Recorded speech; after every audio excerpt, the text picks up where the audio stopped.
Olá, tudo bem? Meu nome é Thaís. Sejam bem-vindos ao canal Saúde Intestinal, que vai tratar especialmente sobre a saúde do nosso intestino, principalmente para as pessoas que sofrem com a constipação, que é um intestino mais lento, um intestino preso, com as pessoas que têm muito inchaço, muita dor abdominal na hora de fazer o número 2, por exemplo. Pessoas que sofrem com isso, que não têm a constância que tem que ter no banheiro, ou até mesmo as pessoas que têm a irritação no intestino, que é um intestino mais solto, que acaba tendo mais diarreia. A gente vai tratar nesse canal assuntos relacionados a estes que eu acabei de citar. O assunto escolhido para a gente conversar hoje é sobre a relação que tem a nossa alimentação e a saúde, o terreno desse intestino. Tá? Se você escutar algum barulho de criança, é meu filho aqui atrás, tá bom?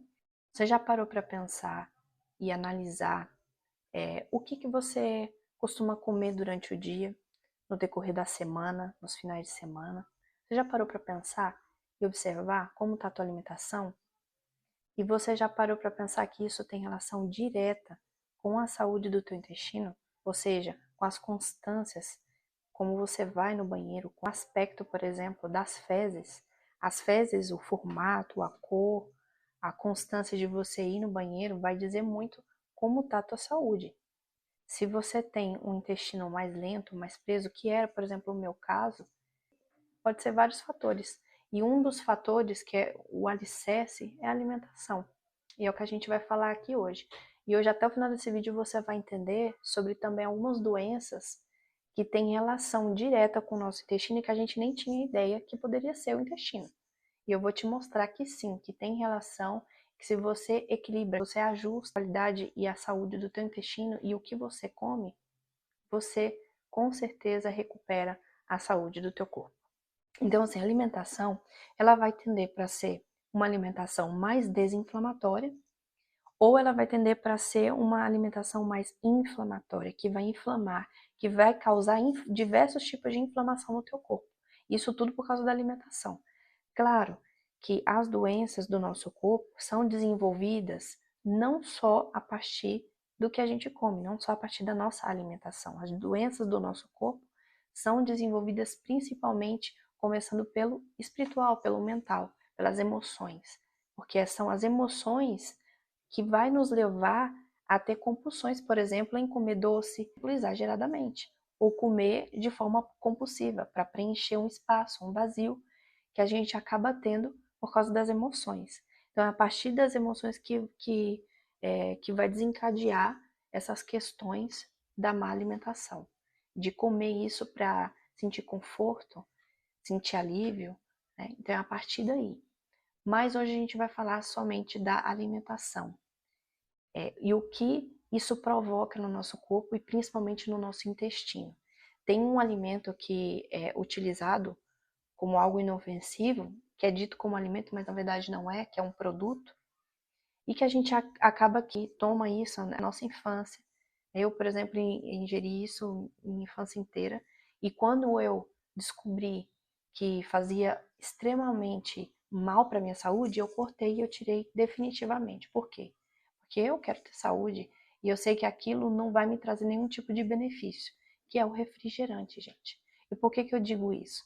O nosso sangue, o pH do nosso sangue, ele está entre 7,35 a 7,45. Então, para a gente manter esse equilíbrio, a gente precisa ingerir alimentos e líquidos que tenham esse mesmo pH para a gente estar equilibrado. Mas o refrigerante, ele tem um pH extremamente ácido. O refrigerante ele tem um pH de 2,5. Ele é extremamente ácido. Isso acidifica o nosso corpo. Para a gente reparar, quando a gente bebe um copo de refrigerante, a gente precisa de 32 copos de água. E água boa, água alcalina, água com pH equilibrado ali, para poder a gente reparar o estrago que a gente faz. E por que a gente não pode ter um ambiente ácido? Por quê? O que isso provoca na gente? Eu vou dar um exemplo. Né? Se você, por exemplo, bebe constantemente, todos os dias, várias vezes ao dia, sempre, isso está na tua rotina, na tua dieta diária, isso vai todos os dias fazendo com que o teu corpo, o teu terreno, o teu intestino, esteja extremamente ácido. E o que isso vai provocar? Diversos tipos de problemas que você nem sabe que tem relação com o que você come, com o teu intestino. Você está estragando a tua flora intestinal. Por exemplo, o câncer, ele só vai crescer em ambiente ácido. Quando você está com ambiente ácido, você vai desenvolver doenças. Ainda mais um ambiente ácido e açucarado. O câncer adora, é o combustível para ele. Então, se você tem isso na tua alimentação constantemente e você tem, por exemplo, uma predisposição genética, né, você pode desencadear um problema. Se você não desencadear uma doença séria, né, não é todo mundo que vai ter esse tipo de doença, mas você pode desencadear sintomas. Por exemplo, se a gente tem uma alimentação rica em açúcar, que é o caso do refrigerante que tem muito açúcar, e a gente acaba também comendo muita massa, muita farinha, porque tudo isso vai se transformar em açúcar no nosso corpo, muita bolacha recheada, muito produto industrializado, que é dito como comida, isso vai aumentar, você vai estar dando alimento para as bactérias ruins do nosso intestino, para os fungos se proliferarem, crescerem. E o que isso pode gerar? Muitas vezes a gente tem uma candidíase, por exemplo, de recorrência, a gente trata e essa candidíase sempre volta. Muitas vezes a gente tem micose nas unhas e a gente trata com remédio, vai no médico e não sabe, não resolve, não sabe o porquê daquilo. Às vezes a gente tem muita caspa na cabeça, muita coceira entre os dedos, na pele, ferida no corpo e a gente não sabe que pode ser causado por causa desses fungos que aumentam no nosso intestino e provoca esse tipo de sintoma e a gente nem tem ideia que tem relação com o intestino, que tem relação aos micro-organismos que vivem ali, porque dentro de nós temos um mundo. Dentro do o nosso intestino, ele não é simplesmente um local onde se armazena e onde você faz cocô. E o intestino, ele já é considerado como o segundo cérebro. Isso é considerado pela ciência. Por quê? Porque no intestino onde a gente vai produzir a maior parte da serotonina, 95% da serotonina é produzida ali. Se a tua serotonina, por exemplo, está desequilibrada, e se ela está desequilibrada, é por causa da má alimentação, por causa do excesso de alguns alimentos que são prejudiciais, o que isso vai acontecer? A serotonina e outros tipos de hormônios que a gente precisa para equilibrar nossa mente, o nosso estado de espírito, vai estar em desequilíbrio, a gente vai gerar ansiedade, a gente vai gerar depressão. Normalmente a pessoa que tem depressão, que tem ansiedade, sofre, por exemplo, com a constipação. Normalmente é assim. Né? Por quê? Por causa da má alimentação. Se você equilibra isso, você vai estar se curando. Então, às vezes, não, o remédio é bom sim para alguns casos, mas primeiro você precisa tratar o que a raiz, o que começou, da onde que começou tudo isso, que vai estar lá no intestino, por causa da alimentação. Né? Então, dentro do nosso intestino, ele é onde a gente vai digerir melhor a nossa comida, onde a gente vai produzir neurotransmissores, onde a gente vai produzir vitaminas.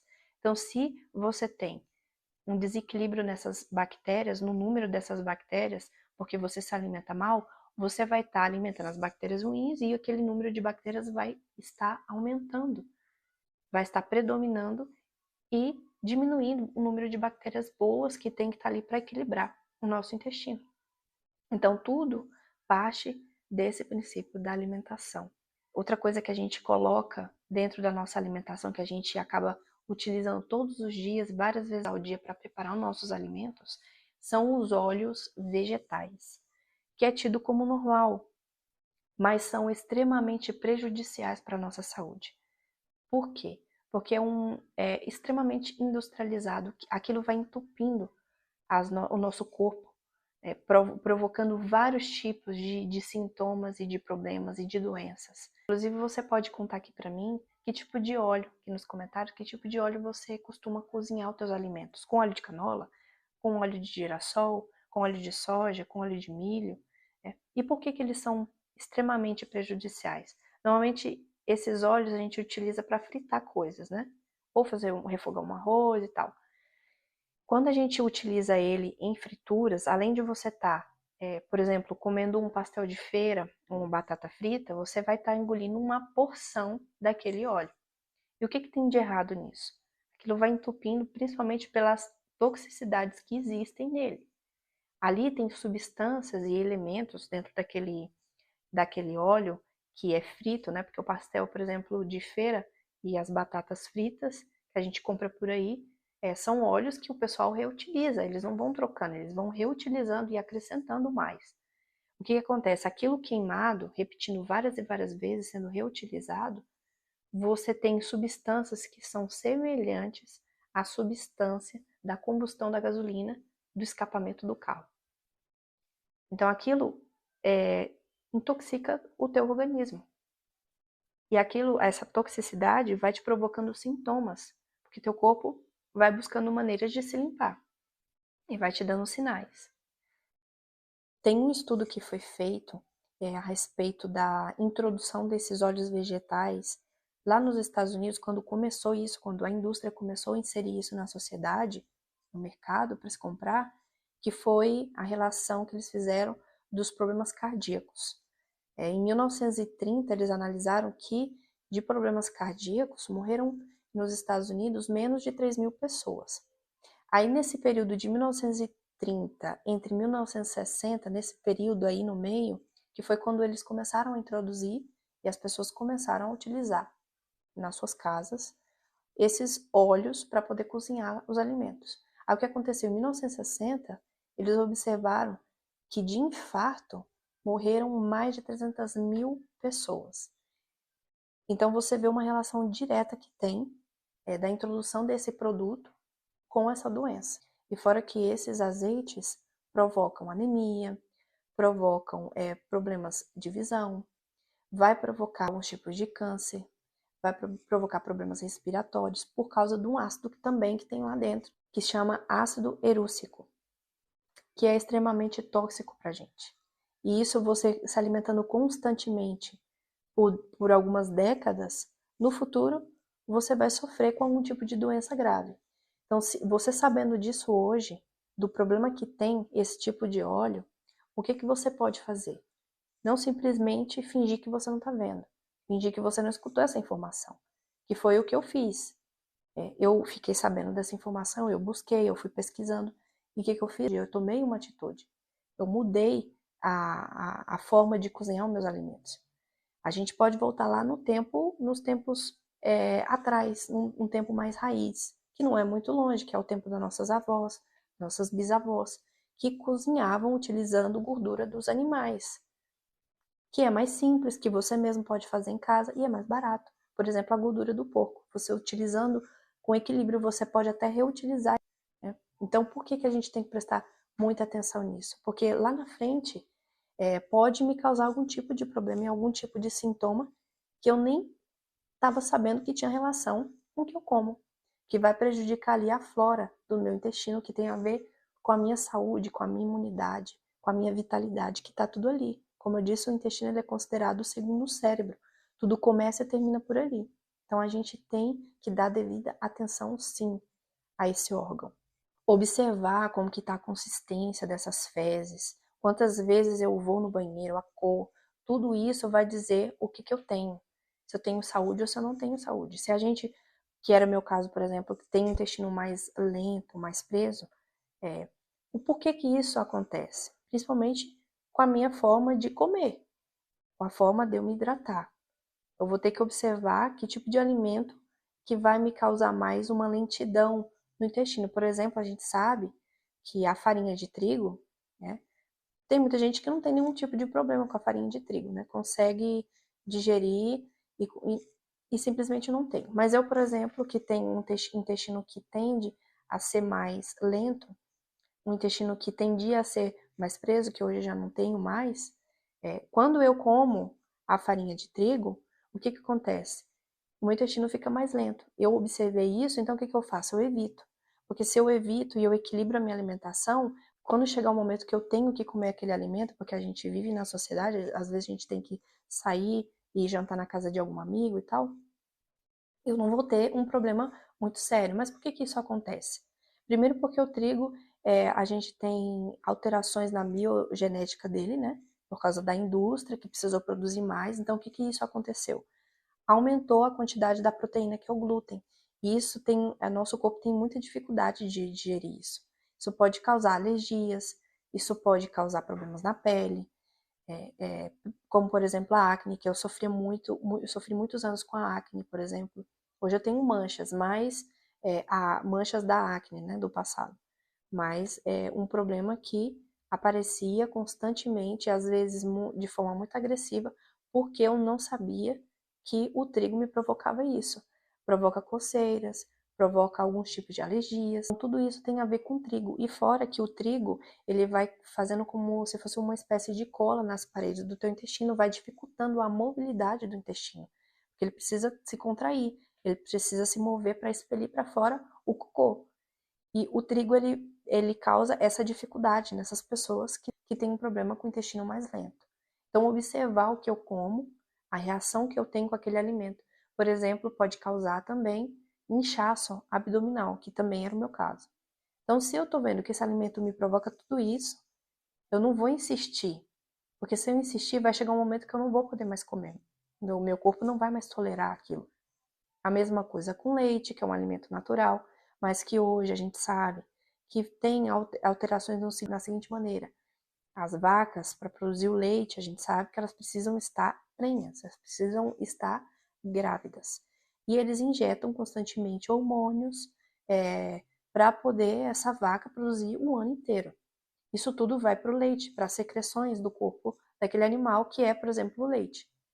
E a gente vai ingerindo aquilo, né? E isso a gente vê, por exemplo, alterações hormonais nas crianças antes do tempo, né? Pelos que crescem antes do tempo, a menstruação das mulheres, né? Das meninas que acabam vindo antes do momento. Isso por quê? Por causa da carga de hormônios que a gente tem na alimentação. O frango, por exemplo, que a gente come, né? O frango ele tem na indústria um período de 28 dias de tanto hormônio que ele come. Então, assim, o frango ele tem 28 dias para crescer e para nos fornecer a carne. E está cheio de hormônio.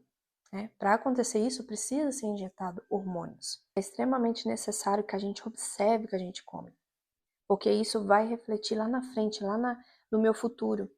Porque eu estou determinando se eu tenho saúde ou se eu vou ter doença. Porque é a alimentação que eu estou dando para essas bactérias que moram, que vivem ali no nosso intestino, para equilibrar o nosso corpo, a nossa vida, quem a gente é. A gente precisa observar. Tem um estudo que eu gosto muito, que é o estudo do Alexis Carrel, que ele foi feito em 1912, foi financiado pelo Instituto Rockefeller, ele ganhou um prêmio Nobel. Ele conseguiu fazer um coração de embrião de galinha bater por 27 anos seguidos. Como que ele conseguiu fazer isso, né? Porque a gente sabe que não tem nenhum frango que vive todo esse tempo. Ele foi trocando constantemente, todos os dias, o alimento, a água, o líquido que alimentava aquele coração. Ele foi mantendo aquele ambiente equilibrado, com um líquido equilibrado, para que ele pudesse ter vitalidade e bater por todos esses anos. Então, o que aconteceu? Ele conseguiu provar para o mundo que a idade celular ela é determinada a partir do ambiente em que ela vive. Então, se eu estou com um ambiente equilibrado no meu corpo, eu sempre busco me limpar, me equilibrar, me alimentar bem, eu estou dando para as minhas células, estou dando para as bactérias do meu intestino um terreno favorável e equilibrado, para que eu tenha saúde, para que eu tenha longevidade e vitalidade. Se eu mantenho, por exemplo, um lago constantemente sendo poluído, sujo, colocando dejetos que vão contaminando aquele ambiente, o que acontece? Os peixes que vivem ali vão ficando doentes cada dia que passa. Vai chegar um momento que eles não vão poder sobreviver. Então, o que eu preciso fazer para mudar esse cenário? Primeiro, eu preciso parar de jogar lixo dentro, né? E depois eu preciso fazer uma limpeza, para depois eu tratar o problema dos peixes, que eles ficaram ali contaminados, né? Que ficaram doentes. Depois eu dou o remédio para eles. Não adianta eu chegar e dar remédio para eles, porque eles vão continuar se contaminando com aquele ambiente, porque eles vivem num ambiente desequilibrado. É a mesma coisa no nosso corpo. Se eu estou sofrendo hoje com algum tipo de problema de saúde, com alguma doença, Não adianta eu simplesmente tomar um remédio, porque eu vou estar mascarando aquele problema. Eu não vou estar tratando aquele problema a fundo. Por quê? Porque primeiro eu preciso parar de jogar lixo dentro, parar de me alimentar mal, equilibrar minha alimentação. Depois eu preciso fazer uma limpeza, protocolo de limpeza, detox. Eu preciso limpar esse ambiente, tirar as toxicidades, tirar as toxinas, tirar aquilo que ficou impregnado e que pode transformar em uma bola de neve e me trazer outros problemas. E aí, por fim, depois de ter um ambiente equilibrado, limpo, eu vou começar a tratar aquele problema com algum tipo de remédio, porque aí eu vou ter clareza no que eu estou fazendo. Então, esse exemplo é muito bom porque a gente consegue ver nitidamente como funciona essa questão da alimentação, do ambiente que tem que estar equilibrado, porque, como eu falei, né, o intestino ele é o segundo cérebro. É ali que também a gente produz, por exemplo, a dopamina, que tem funções como melhorar nosso foco, nossa memória. E a gente pode fazer isso de forma simples e natural, voltando lá atrás, e que não é muito longe. Comer arroz, comer feijão com equilíbrio, carnes com equilíbrio. A gente sabe que a melhor carne para a gente estar comendo é o peixe. Claro que a gente tem que saber a procedência. Verduras, frutas, legumes, grãos integrais, gorduras boas, por exemplo, a gordura do abacate, das castanhas, né? Comer com equilíbrio, claro. Simples e natural. Parar de tomar líquidos quando a gente for se alimentar. Mastigar bem o alimento, porque a digestão começa na boca. A gente precisa triturar o alimento, porque depois o estômago vai fazer a função dele com mais facilidade. E o intestino vai terminar de fazer aquela digestão e absorver tudo que a gente precisa absorver daquele alimento que a gente comeu, certo? E parar de comer alimentos junto com líquidos, porque você vai estar diluindo o ácido que teu estômago libera para digerir aquele alimento. Você dilui, você enfraquece aquela digestão. Isso vai te trazer problemas lá na frente. Diminuir a quantidade, por exemplo, de açúcar que a gente come, né? Porque o açúcar, ele é um dos maiores prejudiciais para a nossa flora intestinal, como eu disse antes. Se você come alimentos muito ricos em açúcar, em farinha, em refinados, vai aumentar o número de fungos do teu intestino. Isso vai te produzir vários sintomas que eu disse lá atrás. E também tem outro sintoma que é muito comum, que é os panos brancos da pele, né? Isso tem relação com essa quantidade de fungos que surgem no nosso intestino por causa dessa alimentação rica em açúcar, porque as farinhas viram açúcar. Então, diminuir tudo isso daí. Controlar isso daí, porque aí, se um dia você precisar comer, se um dia você tiver vontade de comer, você pode se permitir, você pode comer, porque você tem uma alimentação equilibrada, você cuida do teu corpo. E se você tem essa vontade de comer, você vai poder comer sem nenhum problema. Isso não vai te gerar problema, porque você já está equilibrado. Eu fico muito feliz em passar essas informações que eu tenho aprendido e que eu tenho utilizado na minha vida. E eu espero que você também tome atitude hoje. Simplesmente não deixa pra lá, sabe? Não veja esse vídeo e finge que você não viu. Pega essa informação e faz alguma coisa com ela para a tua vida, porque você vai estar evitando lá no futuro um problema que você pode desenvolver, podem te trazer muito desconforto lá na frente. Tudo por causa do alicerce, da alimentação. Como eu disse, claro que não é só isso. A gente precisa cuidar de outros pontos, que um dos pontos que eu sempre gosto de falar é a questão do mental, cuidar da tua mente também. Mas hoje o foco foi tratar desse alicerce, que é a alimentação. Então, você cuidar de maneira, como eu falei, de maneira simples, natural, você vai poder se permitir lá na frente, se você tiver vontade, de comer algum alimento que você sabe que não é tão legal para o teu corpo, tá? Espero que você tenha gostado desse vídeo. E se você gostou, você deixa seu like, deixa seu comentário, se inscreve no canal. A gente sempre vai estar colocando vídeos novos para ajudar você a equilibrar a saúde do teu intestino.